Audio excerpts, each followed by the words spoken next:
విశాఖపట్నం జిల్లా కాంగ్రెస్ పార్టీ విస్తృత స్థాయి సమావేశం ముఖ్య అతిథిగా పాల్గొన్న APCC chief YS Sharmila Reddy. Andhra రాష్ట్రంలో కుమ్మక్కు రాజకీయాలు నడుస్తున్నాయి. బీజేపీతో టీడీపీ, వైసీపీ కుమ్మక్కయ్యాయి.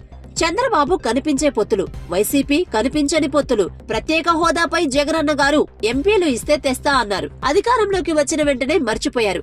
ఒక్కరోజు కూడా జగనన్న ఉద్యమం చేసింది లేదు. ఉత్తరాంధ్రను రెండు పార్టీలు మోసం చేశాయి. ఇక్కడ ఉన్న కంపెనీలను ప్రైవేట్ కి అప్పనంగా అప్పగిస్తున్నారు. గంగవరం పోర్టును అగ్గువగా అదానికి అమ్మేశారు. 30 ఏళ్ల లీజ్ తర్వాత గంగవరం పోర్టు ప్రభుత్వ పరం కావాల్సి ఉంది.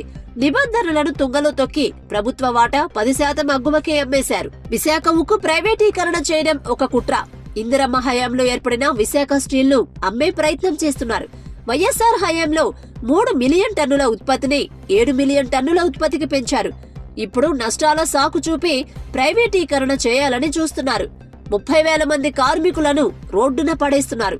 వైఎస్ఆర్ హయాంలో నష్టాల్లో ఉన్న కంపెనీలను కేంద్ర ప్రభుత్వ కంపెనీలలో విలీనం చేశారు. విశాఖకి రైల్వే జోన్ ఇచ్చారు, ఇంకా అమలు కాలేదు.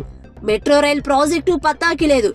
రాష్ట్రంలో కాంగ్రెస్, కేంద్రంలో కాంగ్రెస్ ఉన్నప్పుడు ఏది కావాలంటే అది జరిగింది. రాష్ట్రంలో, కేంద్రంలో కాంగ్రెస్ అధికారంలోకి రావాలి. బీజేపీ తొత్తులుగా ఉన్న వైసీపీ, టీడీపీలను ఓడగొట్టాలి. బీజేపీతో ఇక్కడ పార్టీలు దోస్తీ అంశాన్ని ప్రజల్లోకి బలంగా తీసుకెళ్తామని అన్నారు.